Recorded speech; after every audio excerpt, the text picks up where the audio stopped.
오늘 아덴에서의 바울의 연설이나 바울의 설교죠. 바울의 전도인 것입니다.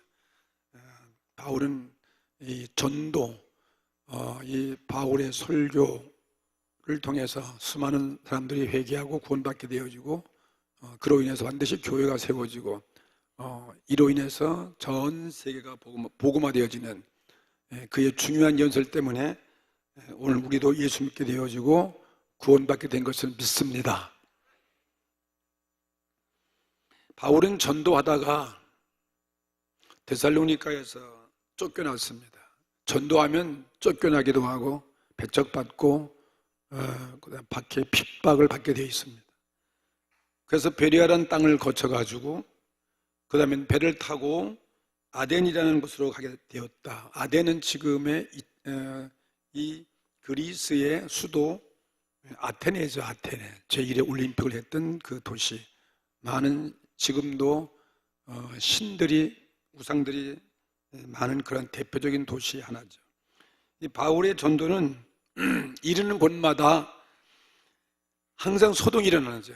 이 하나님의 생명의 빛이 들어가면 어둠이 다 물러가야 되니까 죄악이 다 들춰내지고 온갖 마귀가 발작을 하고 귀신이 막 소리를 치고 그래서 막 달려드는 거죠. 핍박을 하는 거죠. 그러니 여러분, 전도하게 되면 그런 역사가 반드시 일어나는 것입니다. 주님도 그렇고 이런 초대교회 모든 그리스도인들도 그렇고 이 대표적인 사도 바울이 전도할 때 그런 일이 벌어지게 되는 것입니다. 박해를 초래하는 것입니다. 그렇지만 전도는 가는 곳마다 성공합니다. 절대 실패하지 않습니다. 이 전도만큼 위대한 힘이 없거든요.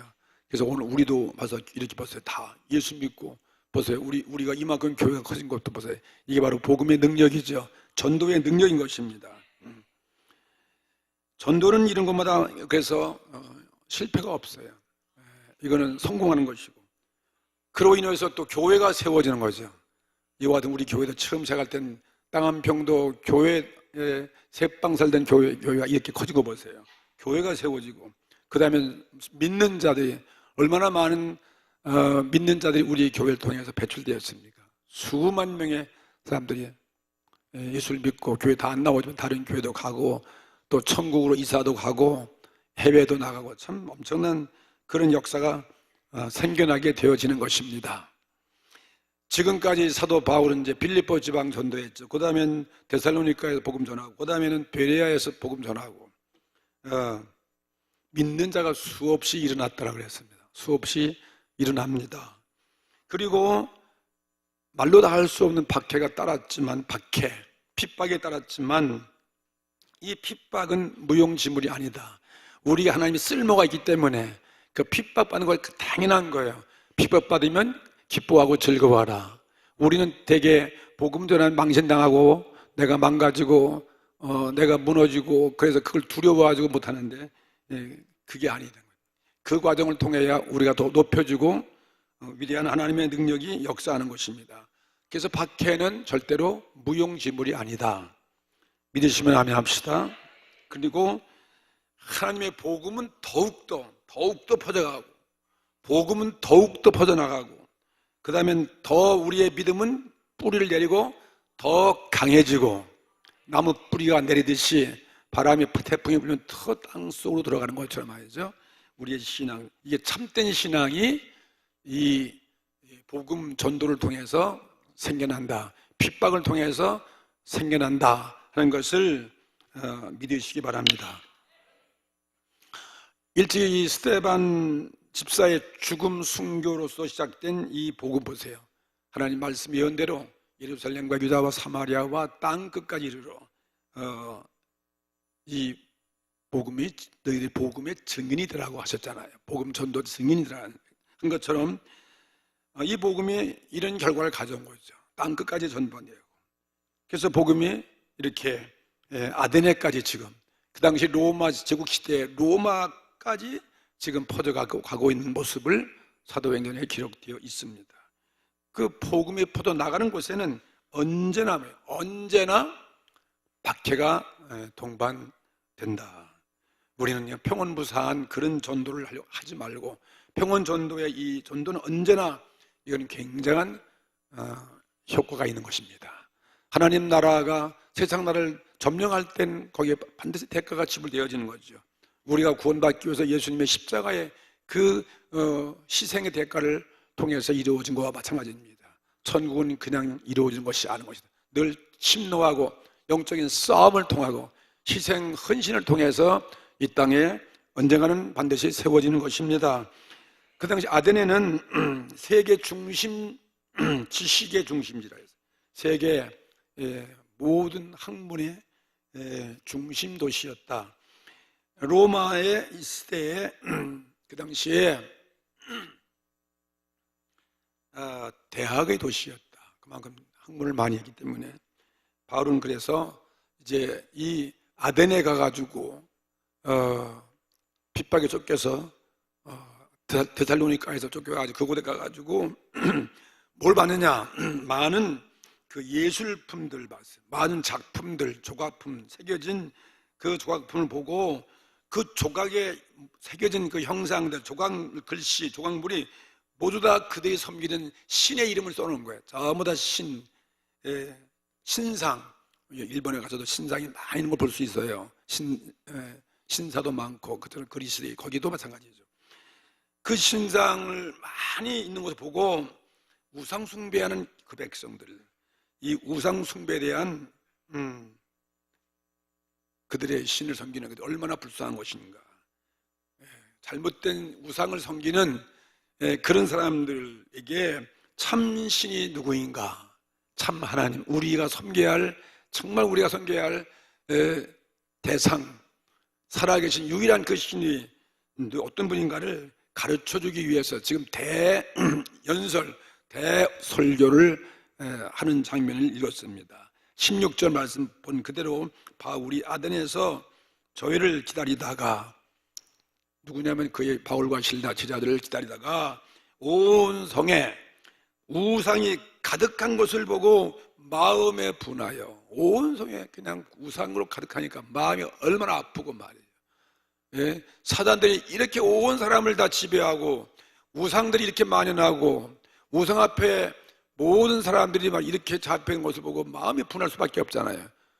우리도 사단이 잘 때면 마음이 분하셔야지, 하나님이 잘 때면 우리 마음이 기쁜 거죠. 그래서 바울은 그런 대미술가의 작품을 보고 나서 기쁨이 없는 거예요. 정말 분한 거예요. 마음이 아픈 것입니다. 이 기쁨 대신에 도리어 슬퍼하고, 여기에서 우상숭배의 어리석음, 우상숭배가 얼마나 어리석은가, 그리고 그 우상숭배를 섬기는 그 영혼의 타락, 영혼이 멸망받는 그 타락에 대해서 지금 설교하는 거예요. 그리고 그 타락을 보고 있습니다. 그래서 뜻하지 않게 그 마침 아르바라는 시장, 대시장이잖아요. 많은 사람이 모이는 그 대시장에서 거기에 철학자들과 지식자들과 상대로 복음을 가지고 연설을, 하나의 말하자면 변론을 하게 되는 거죠. 그들과 복음과의, 그들과의 이제 한 대결인 것이죠. 아테네 사람들은 참 우상 섬기는 신심이 강하다고 그랬어요. 여러분이 오늘날도 우상 섬기는 사람 얼마나 열심인지 아십니까? 굉장히 열심히죠. 절에 나가는 사람, 혹은 또 이단을 섬기는 사람, 귀신 마귀를 섬기는 사람, 우리보다 훨씬 더 열심인 것 같아요. 그러니까 그 당시에도 얼마나 그들이 우상신을, 신앙심이 대단하다, 신앙심이 많다, 그렇게 그들을 얘기해놓고 그 우상의 이름과 종류가 얼마나 많은지 별 우상이 다 있는 거예요. 다 나라마다 신이 있잖아요. 신이 이스라엘 시대에도 여호와 이외에는 애굽은 애굽 귀신, 그 아세라 목상 바알신, 금오수신, 밀곰신, 별신 다 있잖아요. 그와 같이 그들 이 아덴에도 우상의 종류가 얼마나 많은가 하는 것을 말씀해주고 있습니다. 그리고 어떤 우상은 하도 우상 많다 보니까 그냥 알지 못하는 신이라고도 써놓은 것도 있어요. 모르는 신이 그만큼 우상을 좋아하니까 알지 못하는 신이라고 조각을 해놓고 그 제단을 만들어 놓고 섬기고 있는 것입니다. 정말 세상 사람이 알지 못하는 신이 누구일까? 알지 못하는 신, 진정한 신 누구냐면은 여호와 하나님이십니다. 예수 그리스도 하나님이 정말 그들이 알지 못하고 있지 않습니까? 그 진짜 알지 못하는 신이 뭔지 모르는 그들에게 진정으로 참신이 누구신가를 지금 설교하고 지금 연설을 하고 있는 거죠. 바울의 연설 골자는 뭐냐면 우상숭배 마침 헛된 것이 없다는 거죠. 우상숭배는 헛된 것이다. 우상숭배가 가져오는 것은 마지막은 영혼의 타락이다. 그리고 타락과 죄악을 가져오고, 그리고 참된 살아계신 하나님만이 진정한 인류가 섬겨야 할 참신이다. 그것을 말씀하고 있습니다. 오늘 이 사건은, 오늘 이 말씀은 그 옛날이나 현대나 지금이나 마찬가지죠. 사람들이 좋아하고 섬기고 이렇게 우상을 만들어 놓고 또 많은 우상에게 잡혀 있고 귀신에게 잡혀 있고 그 모든 인류가 섬기는 대표적인 그러한 우상이 무엇인가 하는 것을 우리들에게 말씀해 주고 있습니다. 오늘날도 우상이 만연 속에 나도 모르는 우상신에 잡혀 있어요. 내가 묶여 있어요. 거기서 우리가 저주받고 우리 영혼이 파괴되어지고 마지막은 멸망의 길로 가고 있는 마귀의 영원한 노예가 되어지는 이러한 오늘 현실 속에 우리 온 인류가 처해 있는 것을 우리는 알아야 됩니다. 그러면 그들이 섬겼던 우상이 무엇인가? 어떤 우상이 허무한 것인가? 첫째로 보면 여기 이 본문에 보니까 통해서 볼 때 물질이 우상이었어요. 물질이 우상이다 하는 것입니다. 물질주의에 빠져 있어요. 그 오늘날도 우리 그리스도인들이 이 주님을 섬기다면서 이 물질주의에 빠져 있으면 안 됩니다. 물질에 여러분 노예가 돼서는 안 됩니다. 물질이 우리 전부가 아니잖아요. 우리는 영원한 생명이 이 물질의 노예가 돼서는 안 된다 이것입니다. 17절 말씀 보니까 회당에서는 유대인과 경건한 사람들과 또 저자에서는 날마다 만나는 사람들과 변론한다. 여기 유대인들이 어떤 사람이냐면 그들이 여호와 하나님을 그들은 믿는다 하면서 사실은 하나님을 진정으로 섬기는 것이 아니라 하나님을 통해서 물질을 구하기 위해서 믿는 거예요. 요즘 종교와 같이 그 형식적인 종교, 교권, 이권을 차지하고 그 종교를 통해서 돈을 많이 모으고 잘 살고 기복주의 신앙, 그런 신앙에 빠져 있지. 하나님 독생자 아들 예수 그리스도를 이 땅에 보내셔서 그 아들이 참 하나님 이 땅에 오셔서 우리를 인류 위해서 십자가에 죽으시고 우리들을 사하시고 부활하신 이 사실을 모르는 거죠. 예수님이 하나님이신데 하나님 아들로서 오신 그 사실을 모르는 사람이에요. 그냥 추상적으로 그냥 하나님을 의지하고 그리고 계명이나 율법을 가지고서 그들이 종교를 만들어 가지고 이 땅에서의 기복적인 신앙, 이 땅에서의 성공과 이 땅에서의 자기의 목적 달성을 위한 그런 종교 집단들이잖아요. 그들이 마치면 예수 그리스도를 십자가에 못 박은 사람들 아니에요. 유대인들은 하나님을 믿고 있는 사람들인데 아주 열심은 굉장히 열심히 있어요. 이단 성당 열심히 있잖아요. 우상 섬기는 사람이 열심히 있습니다. 언쟁이 열심히 득심한 사람들이에요. 자기들의 그 열심 가지고 자기들의 교를 더 널리 전하고 자기 교를 위해서 최선을 이런 사람들이에요. 그 모두 이 땅의 부귀영화 자기들의 목적 꿈을 이루기 위한 것이죠. 그 종교인들이었지만 그들의 마음의 중심에 그리스도가 없습니다. 마음의 중심에 참 하나님이 없습니다. 무엇이 그들의 우상입니까? 그들의 사업이 우상이에요. 물질이 바로 우상이다 이것이 물질이. 이 땅의 현세의 재물이 우상이에요. 재물이. 그러니까 이 재물을 사랑하고 재물을 좋아하고 재물에 빠져있고 잡혀있는 이런 자들이 그게 바로 재물을 신으로 하나님같이 섬기고 조그만 물질 앞에 그들이 생명을 잃기도 하고 그들이 온갖 죄를 다 짓고 그런 오늘의 모습과도 같은 거죠. 오늘날도 얼마나 많은 이 시대가 모든 개인이나 국가나 단체나 회사가 다 오늘 관심 어디에 있습니까? 전부 다 돈에 있는 거예요. 다 물질에 온 마귀는 물질을 가지고 온 사람들 다 다스리고 지배하게 만들어버린 것입니다. 모든 자가 좋아하니까요. 여기 오신 우리 성도님들은 별로 물질에 노예가 된 사람 아무도 안 계시죠? 별로 물질 관심이 없으시죠? 그런 분들만 오신 것 같아요. 아멘도 하지 않는 거 보니까. 우리도 모르는 사이에 물질에 다 우리 감염되어 있다 이 말이에요. 만문주의 시대에 살고 있어요. 다 만나면 돈 얘기, 사업 얘기, 국가, 외교, 무역도 그렇고, 요즘 아무리 뭐 훌륭한 정치인이어도 잘 싸게 못해주면 별 인기가 없잖아요. 돈 많이 해주고 경제 부흥돼야만 막 투표도 올라가고 막 그런 거. 똑같은 거예요. 다 관심이 돈에 있어요. 그런 걸 보고 바울이 가슴 아플 거 아니에요. 진짜 물질에 근원되고 물질을 진정으로 축복해주는, 하나님을 섬기면 물질에 대해서 염려할 필요도 없는데 사람들이 하나님 제껴놓고 물질만 갖고 살리니까 말이죠. 얼마나 마음이 아프겠어요. 그러니까 물질이 우상이 되는 거죠. 물질이 너희들을 구원할 수 없다. 돈이 하나님이 될 수 없다. 그것을 보고 지금 외치는 거예요. 그들이 유대인들이 맨날 모여서 회당에 왜 모이는 것입니까? 하는 것보다 유대인들 회당이 모여요. 모여서 단합하고 교제하고 힘을 모아서 상권을 회복하고 그리고 퍼져가게 하고, 그들은 물질에 대한 관심 갖고서 서로 교제하는 거죠. 하나님을 섬기는 이유가 바로 거기 물질에 있습니다. 그리고 물질을 다른 많은 우상들 신처럼 말이죠, 물질적인 축복을 받을 것이라는 그 기대 때문에 모이다 이것입니다. 여러분도 오늘 예배 어떤 목적 가지고 오셨습니까? 이 돈 때문에 오셨습니까? 돈. 우리 사업에 오늘 잘 되게 하고, 오늘 우리 가정에 이 물질 문제가 해결되어지고 내 꿈을 달성하기 위해 그렇게 여러분 오셨습니까? 바로 그것이 우리의 우상이 될 수 있다 이것입니다. 하나님을 섬겨야 해요. 하나님을. 물론 우리들이 사업 잘 되고 물질에 풍요로운 복을 받게 하시는 것입니다. 하나님 잘 섬기면 그건 자동적으로 온다는 사실을 믿으시기 바랍니다.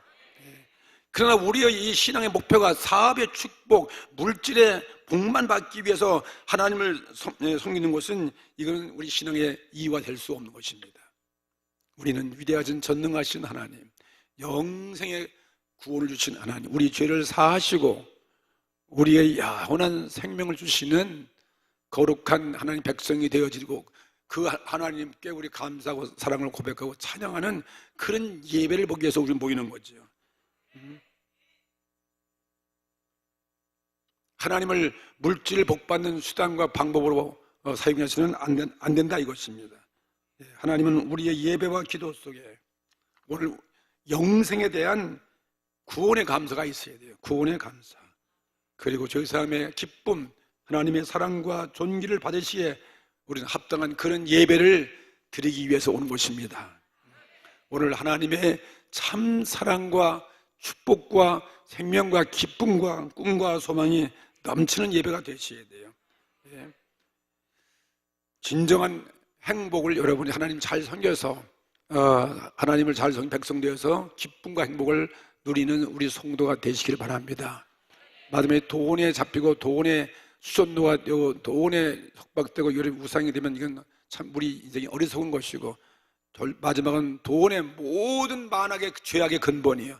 결국 우리를 찌르고 우리 영혼을 타락해서 그 지옥 가게 하고 있는 사탄의 아름다운 꼬임인 것입니다. 그런 예수께서 처음 오셨을 때에도 사단들이 예수님께 뭘 가지고 와서 유혹한 것입니다. 돈 가지고 와서 꾸신 거예요. 이 모든 만물, 이 모든 것 다 너에게 준다. 아무도 없이 나에게 절 한번 하면 내가 다 주겠다 했지만 예수님 그 절대로 타협하지 않습니다. 단번에 일거에 물리치고 오직 주 너의 하나님만 섬기라는 것입니다. 하나님만 예배하라. 그래서 마귀는 도망친 겁니다. 예수님은 그래서 십자가에 죽으시고 우리를 죄를 용서하시고 부활하신 이 하나님을 우리에게 보여드려서 우리의 구세주가 되셨습니다. 우리도 주님처럼 돈에 물질에 구애받지 말고 거기에 노예가 되지 말고 절대로 사탄의 물질의 유혹에 대해서 타협하지 않는 여러분 되시기를 주의 이름으로 축복합니다. 두 번째 우상은 뭐냐, 그 당시에 쾌락의 우상이라고 했어요. 쾌락이 17절에 보면 저자, 시장이죠. 시장에서는 날마다 만나는 사람들과 변론했다. 만나는 사람들과 변론. 이 저자, 시장 바닥에 많은 사람이 모이는데 반드시 단순히 물건을 사고 파는 그런 시장만 의미하지 않는다. 거기에 많은 철학자들이, 지식인들이 모여가지고 그 당시에 소크라테스, 플라톤, 아리스토텔레스 같은 그러한 철학자들이 인생을 논하는 거죠. 종교, 철학을 가지고서. 여기 18절에 나온 사람들은 어떤 사람이냐면은 에비구레오와 스도이고 철학자다. 에비구레오와 스도이고 철학자도 있었습니다. 그 중에 이 에비구레오란 이 사람은 쾌락주의자라는 쾌락주의자라는 것입니다. 이 쾌락주의자들은 쾌락에 노예가 된 거예요. 쾌락이 우상이에요. 하나님의 존재를 그들은 부인합니다. 하나님의 존재를 인정하지 아니하고 인간은 그저 먹고 놀고 그냥 쾌락에 해서 살아가는 것이지 거룩하게 살 이유 없다. 무신론자들이죠. 하나님 부인하고 무신론자들이 되어지고 그건 마침내 쾌락주의에 빠져서 쾌락주의가 우상이 됐던 그런 사람들이었다. 처음에는 인생 철학을 논하다가 나중에 가서 이제 그건 감각적으로 무엇을 우리가 행복을 추구하자. 그래서 유격주의에 빠져버리는 유격주의로 바꿔진 이러한 사람들이 쾌락주의자들이죠. 오늘날도 쾌락주의 시대에 최고의 쾌락주의 시대에 옛날에 지금이나 다 쾌락주의 시대에서 우리는 살고 있지 않습니까? 다 성경 역사나 세계 역사 보면은 다 윤리 도덕은 다 그저 하나의 모형이고 그 배후에는 전부 다 우리는 다 타락하고 그런 시대에 우리는 살고 있습니다. 오늘날도 할 것이 뭐가 있겠습니까? 오늘 국회에서 헌법 개정을 했는데 그게 뭐냐면 동성 결혼도 인정하자. 그런 시대가 좀 됐다는 거 아니에요? 여자끼리, 남자끼리 다가는 그렇게 엉망진창, 이건 하나님의 거룩한 명령에 위배되고 있는 말이죠. 짐승과 같은 그런 생활 인권을 존중해서 그것도 허락해야 된다. 그런 시대가 되겠잖아요. 더 나가서 요즘은 나체주의가 또 발달해가지고 말이죠. 우리 한국에도 말이지, 누드 펜션이 있어가지고 다 우리는 이 거치장소는 옷을 입을 필요 없다. 그 있는 자연 그대로 자연으로 돌아가자. 에덴 동산 같이 다 옷 보고 사는 시대가 돼버려요. 해변가에 가면 비키니가 입어가지고 거의 다 벗지만은 그거 아예 다 벗어버리는 거지. 구라파 가보세요. 전부 다 남녀가 다 혼성목욕탕에서 혼성목욕탕 대중탕에다 그런 데 가보셨어요? 일본 가도 있고 말이지. 다 거긴 벗고 사는 그런 사회가 돼버렸어요. 그만큼 이 시대는 뭐예요? 쾌락주의, 타락했다는 것이죠. 인생 철학을 전개하다가 나중에는 이렇게 유격주의에 변신해 버리는 쾌락. 먹고 마시고 즐기고 죽음에 대한 내일에 대한 생각을 하지 않는 거 아니겠습니까? 내일에 대한 생각이 없습니다. 노세, 젊은 옷에 늙어지면 못나라니? 그런 말도 있잖아요. 그냥 즐기기 위해서는 거죠. 오늘날 우리 시대가 그런 시대가 됐다는 거죠. 최우선 순위가 쾌락이다. 쾌락주의에 빠진 거죠. 술 취하고 마약 취하고 본능대로 살아가는 것이죠. 그런 사람은 죽음에 대한 관심이 없어요. 오늘 죽으면 끝나는데 살아있을 때 시컷 놀자. 늙어지면 못 논다. 젊을 때 시컷 놀자. 그거 아니겠습니까? 그런 게 바로 우상이라는 거죠. 꼭 우상이라는 그늘 이렇게 모양을 만들고 그것만 우상이라, 그것이 다 우상에 빠지는 거죠. 더 사랑하는 것, 하나님보다도 더 돈을 사랑하고 하나님보다도 이런 쾌락을 더 좋아하면 그것이 우상이 되어지는 거죠. 요즘은 간통죄도 없잖아요. 다 그 법에다 없애버려가지고. 얼마나 요즘 가정들이 흔들리고 있습니까? 죽음 앞에서의 쾌락이, 이 쾌락, 죽음의 이후의 그 삶을 모르는 그 순간적인 찰나적인 그런 쾌락이 무슨 우리들에게 희망을 가져오고 그것이 우리의 무슨 행복이 되겠습니까? 죽음과 함께 쾌락은 끝나는 것이고 그 다음엔 우리는 형별이 우리 앞에 있는 것입니다. 이 쾌락은 오래가지 못합니다. 지금 즐기고 있는 쾌락은 결코 우리의 삶에 진정한 만족과 기쁨과 행복과 꿈을 갖다가 줄 수 없는 것입니다. 이것이 그 당시에 쾌락의 우상이었습니다. 오늘 이런 쾌락의 우상에 우린 절대로 빠지지 않게 되기를 주의 이름으로 축복합니다. 그 다음에는 지식이라는 우상이 있어요. 지식. 여기 아테네는 그 당시 지식의 도시 아니에요. 최고의 인류 가운데 가장 철학, 예술, 문화 모든 면에서 미술, 온갖 것 첨단을 걷는 그러한 지식의 도시였다. 18절에 보니까 에비구레오와 외에 어떤 사람이 나오냐면은 바로 스도이고라는 철학자 있잖아요. 스도이고. 우리가 말하는 이 스토익 철학자들이죠. 스토익 철학자들이에요. 최초의 그들은 이성을 존중하고 생각을 해야 돼, 인간은. 그렇지만 그것이 그 지식 탐구가 바로 이 스토익 철학자들의 열망인데 그것이 우리 인생 문제를 해결해 줄 수가 없습니다. 지식을 통해서 우리는 삶에 유익되어지고 좀 인격적인 어떠한 고상한 인격을 가는지 모르겠지만은 근본적으로 우리는 하나님을 알 수가 없어요. 미래에 대한 그것도 내세에 대한 소망이 없습니다. 그냥 이 땅에서 지식을 발전해서 좀 더 가치 있는 인생을 살자, 좀 품위 있는 인생을 살자, 그뿐이고 좀 더 편리하고 행복한 삶을 위해서 끊임없이 우리는 과학을 연구하고 현대 문명을 발전시켜야 되고 지식을 학문을 연구해야 된다. 거기에 그것에 불과한 것이죠. 지식이 학문이 우리에게 행복을 가져다 줄 수 없습니다. 그들의 지식이 죽음을 알 수가 없어요. 아무리 지식이 많아도 그들이 진정으로 다른 사람보다 더 모든 면에 많은 것을 누리고 살면 그렇지도 않습니다. 근데 그들은 지식이 행복을 가져올 것이라고 생각했습니다.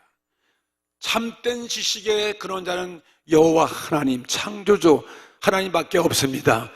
하나님을 섬길 때 진정한 우리에게 지식과 지혜를 공급하여 주는 것이고 하나님을 알 때 진정한 우리 인간의 행복을 누리는 것입니다. 세상의 지식은, 인간이 만든 지식은 하나님을 알 수가 없어요. 죽음을 알 수가 없어요. 죽음 건너편에 무엇이 있는지를, 영적인 세계를 볼래야 볼 수가 없습니다. 그들은 소경에 불과한 것이죠. 그들이 지식이라는 우상 때문에 그래서 하나님을 알 수가 없어요. 그러니까 하나님을 못 믿습니다. 그들은 사탄의 노예가 되어 있는 거죠. 무식한 사람들과 그들은 관계를 다 단절하고 살지만은 사실은 지식이란 그 우상 앞에 그들은 오히려 무릎을 꿇고 비참한 인생을 사는 것이 인류의 모습이라는 것을 우리는 알아야 되는 것입니다. 그 다음에는 또 그래서 이러한 그들에게 바울이 강조하고 있는 그 바울의 오늘 이 전도의 표본이 무엇인가? 그것은 우상의 노예가 된 그 유대인들과 돈의 노예가 된 거죠. 그 다음에 또 이런 철학자들, 쾌락이나 그 다음에는 이렇게 그 지식의 노예가 된 그런 사람들에게 바울이 지금 외친 그 설교가 무엇인가입니다. 바울이 무엇을 지금 외치고 있는가 하는 것입니다. 바울은 그들에게 설교하고 그들에게 연설하고 그들에게 외친 그 전도가 뭐냐면은 바로 예수 그리스도인 것입니다. 예수 그리스도인 것입니다. 예수님에 대한 지금 말씀을 전도하고 있는 것입니다. 예수님과 함께 또 강조하는 것은 뭐냐면 예수님이 가져다 준 예수님의 죄사함과 그리고 부활이에요. 할렐루야. 예수님을 증거하고 예수님은 우리 죄를 위해 죽으시고 예수님은 부활했다는 거죠. 부활하신 예수님, 그 다음엔 부활하신 예수님, 다시 오시는 예수님이에요. 재림하시는 예수님을 그들에게 외치고 있는 거예요.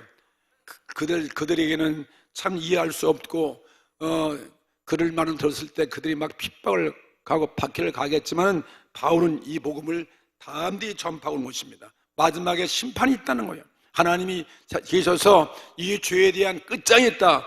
이런 우상 성현자들의 말로가 있다는 것이죠. 하나님을 섬기는 자의 영생과 구원이 있다. 내세에 대한 것을 지금 강력히 강조하고 있습니다. 18절 보세요. 18절 보면 18절에 바울이 누구와? 예수와 또 예수를 정하고 그리스도죠. 오늘 이 복음의 핵심 바로 예수님을 정하고 그 다음에는 몸의 부활을 강조하는 거죠. 몸의 부활 전함을 인함이라. 몸의 부활, 이런 중요한 사실을, 중요한 복음을 지금 외치고 있는 거예요. 오늘 우리도 예수님과 같이 이 땅은 우리는 또 죽지만 하나님의 능력으로 우리는 주님과 같은 신령한 몸으로 부활될 것을 믿으시면 아멘 합시다. 우리 이 부활 신앙을 믿잖아요. 예수님의 재림 신앙을 믿습니다. 예수님은 다시 오실 그 말씀 우리는 믿는 것입니다. 우리는 죽은 건너편에 주께서 우리 위해서 예배해 놓으신 그 영원한 천국을 믿는 것입니다. 31절 하나님은 어떤 사람인가? 저기 나오네. 이는 정하신 사람으로 하여금 천하를 공의로 심판할 날을 작정하시고, 보세요. 이에 저를 죽은 자 가운데서 다시 살리신 것으로 모든 사람에게 믿을 만한 증거를 주었다. 정말 십자가에 죽으시고 부활하신 이분만이 진짜 우리가 증거 아니겠습니까? 이분이 바로 증거죠. 이분이 인류의 구주가 되시는 거예요. 이분이 우리의 생명의 주인 되시는 것이고, 이분이 진정 우리를 구원하시고 우리에게 정말 행복을 갖다 주는 분인 것이죠. 내세관이 없는 우상을 섬기는 자들에게 내세관, 또 다른 나라, 하나님 나라, 영원한 그 나라를 소개하고 있습니다. 오늘 우리는 그 나라를 가기 위해서 오늘 주 앞에 나오신 거예요. 오늘 우리는 그 영원한 나라를 가기 위해서 예수님을 영접하셔야 되는 것입니다. 기독교는 죽음으로 끝나는 종교가 아닙니다. 우린 죽음의 또 다른 삶이 우리 시작되는 것입니다. 우리는 다시 삽니다. 주님과 같이 성령의 능력으로. 그리고 하나님을 모르는 모든 자들은 다, 죄인들은 하나님 심판대 앞에 설 것을 알아야 되는 것입니다. 주께서 우리에게 영생을 주셨습니다. 영생을 주신 것은 우리는 절대로 심판받지 않습니다. 우리는 다 구원받을 것을 믿습니다. 어떤 자가 우리의 생명을 뺏어갈 수가 없는 것입니다. 그리스도인들은 하나님 앞에 영원한 모습으로 살아야 할 그 내세가 있기 때문에 우리는 이 땅을 아무렇게나 살 수 없는 거죠. 쾌락할 수도 없는 것, 돈을 우리는 신처럼 섬길 수가 없는 것입니다. 우리는 지식이 우리 만능이 될 수가 없는 것입니다. 물질 우상의 내세를 책임질 수가 없습니다. 쾌락적인 우상이 우리 내세를 책임질 수 없습니다. 지식의 우상도 우리 내세를 책임질 수가 없습니다. 바울의 설교는 무엇입니까? 우리에게도 오늘 주시는 질문이에요. 예? 오늘 우리들 속에는 우상이 없는가 이것입니다. 오늘 우리가 주님을 믿는다 하면서 이 세 가지 대표적인 우상 앞에 노예가 되지 않는가 한번 여러분도 생각해 보시기 바랍니다. 나는 이 물질 앞에 깨끗한가? 나는 물질을 주님보다도 더 사랑하지 않는가? 나는 물질에 노예가 되지 아니한가? 한번 생각해 보는 것입니다. 모든 삶의 목표가 여러분 물질에 있다면 나도 모르게 물질을 나의 우상으로 섬기는 거죠. 어리석은 모습이 아니고 무엇이겠습니까? 오늘 내가 진정 하나님을 예배하고 하나님을 섬긴다 하면서 내 마음에 진짜 쾌락이 들어와 있어 나를 지배하고 있지 않은가? 물질이라면, 또 쾌락이라면, 또 지식이라면 그러한 우상을 오늘 쫓아내야 됩니다. 성경은 우리 우상에 대해서 뭐라고 우리에게 말씀하는 것입니까? 우상을 찍어버리는 것, 우상을 다 불태워버리고 다 예수께로 나오라는 것입니다. 그래야 우리는 하나님을 볼 수가 있는 거죠. 주님을 만날 수가 있습니다. 천국의 소망에 들어오는 것입니다. 예수님은 우리의 구세주가 되기 위하여 십자가에 우리 죄를 위해서, 나의 죄를 위해서 죽으시고 부활하셨습니다. 지금 보혜사 성령으로 믿는 자들 속에 와 계시고 믿는 자들을 인도하시며 천국 갈 때까지 보이지 않는 예수의 거룩한 영 보혜사 성령께서 함께 동행하시는 것입니다. 우리를 눈동자같이 지키시고 보호하시는 것을 믿으시기 바랍니다. 그리고 하나님을 알게 만들어 가시는 것이고 하나님의 성품을 닮아가게 하시는 것입니다. 예수님은 이렇게 우리의 구주가 되기 위해서 십자가에 죽으시고 반드시 역사 속에 부활하셨고, 그분은 지금 천국에서 언젠가 이 땅에 우리를 데리러 재림하신다는 사실을 믿는 것입니다. 그분이 다시 사심으로 저와 여러분도 사는 것입니다. 그분이 천국에 계시기 때문에 우리도 천국에 가는 것입니다. 주께서 오늘 우리에게 너희는 아무것도 슬퍼하고 낙심하지 말라. 하나님을 믿으니 또 나를 믿으라 말씀했습니다. 내 아버지 집에는 거할 것이 많다고 얘기했습니다. 내가 가서 너희를 위하여 처소를 예비하면 내가 다시 와서 너희들을 나 있는 곳에 있게 하리라고 말씀하셨습니다. 여러분, 죽음은 모든 곳에 종말을 의미하지 않습니다. 우리 위에 예배로운 그 영원한 우린 천국을 향해서 나가는 것입니다. 물질이나 쾌락이나 지식에 미쳐 살지 마십시다. 오늘 미치려면 예수님께 미치셔야 돼요. 복음에 미치셔야 돼요. 우린 전능하시고 내 삶의 주인 되시는 하나님 앞에 내 전심전력을 다 몰두해서 집중하여 사는 정말 지혜로운 성도가 되기를 바랍니다. 하나님은 어떤 신하고 오늘 이 사도 바울은 연산하고 외치고 있습니까? 24절과 25절 말씀 보세요. 우주와 그 가운데 있는 만유를 지으신 신께서는 하나님이시죠. 우주와 만물을 누가 지었습니까? 하나님이 지으신 거예요. 그분께서는 천지의 주제시다. 천지의 주인이시요, 주제가 되시고, 손으로 지은 이러한 어떤 건물 전에 계시 아니하시고, 또 무엇이 부족한 것처럼 사람의 손으로 섬김을 받으시는 것이 아니니, 이는 만민에게 뭘 줘요? 생명과 호흡과 만물을 친히 주시는 것이요, 모든 마음을 다 주는, 생명을 다 주시는 것이요, 생명을 주시는 것입니다. 할렐루야. 살아계신 하나님이십니다. 지금도 계신 하나님이십니다. 우리의 영혼의 아버지시요. 28절 보니까 또 이런 말씀이, 우리가 그를 힘입어서, 누굴 힘입어요? 하나님을 힘입어서 하는 거예요. 하나님의 그 능력을 힘입어서, 눈에 안 보지만 하나님이 주시는 그 생명의 힘이 있어서 오늘 우리가 아침에 일어난 거예요. 오늘도 이 아침 우리가 몸이 움직일 수 있는, 사제가 건강해서 거동할 수 있는 거죠. 기동하고 우리가 일하고 숨 쉬고 먹고 사는 것이 누구의 힘인 것입니까? 하나님의 힘이라는 거예요. 하나님의 그런 힘을 주지 않으면 우리는 단순히 죽을 수밖에 없습니다. 사람은 절대로 하나님께 독립해서 하나님 없이 살아갈 수 없는 존재예요. 미생물이나 아메바는 뭐 세상 보이는 곳에 다 거기서 세상 양분을 빨아먹고 살지만, 우리는 하나님 주시는 그 하늘로부터 오는 그 위대한 능력, 그 생명의 능력을 가지고 우리는 사는 자인 것입니다. 우리는 하나님 없이 존재할 수가 없습니다. 그리스도는 한순간도 우리는 살아갈 수 없는 거죠. 예수님의 십자가 죽음과 부활이 바로 참나 하나님 되시는 하나님 자신을 우리에게 증거해 보여주신 것입니다. 누가 이런 자가 있겠습니까? 오늘 이분만이 참 하나님이시죠. 오늘 하나님께서 오늘 이 모임에도 모여서 성령을 통해 우리 가운데 와 계시고, 우리의 마음을 열게 하시고, 눈을 열게 하시고, 믿어지게 하는 것이고, 오늘 이 말씀 여러분이 믿어지게 하시는 것입니다. 오늘 이 말씀을 통해서 여러분 모두를 구원하기를 원하시는 것입니다. 무엇이 문제가 있는 것입니까? 오늘 죄에서, 우상숭배 노예에서, 돈의 노예에서, 쾌락의 노예에서, 지식의 노예, 그 외에도 모든 사탄의 이 묶임과 여러분들 이 포박의 결박에서 풀어지기를 원하시는 것입니다. 우리의 자유에 하나님을 섬기게 만들어 주시는 것입니다. 오늘 이 시간, 주여 나를 이런 우상숭배의 자리에서 해방시켜 주시옵소서. 일체의 우상을 내 이 몸에서 찍어버리고 살아계신 하나님만 바라보게 하여 주시고, 하나님만 악마하게 해달라고 기도하실 것입니다.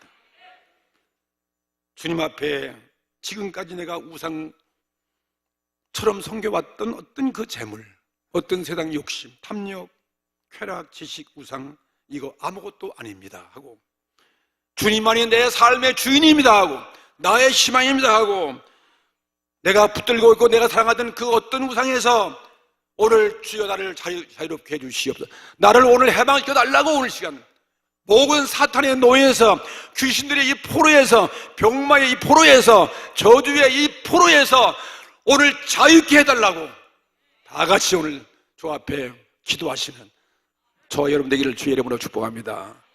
다 같이 통성으로 기도하십시다.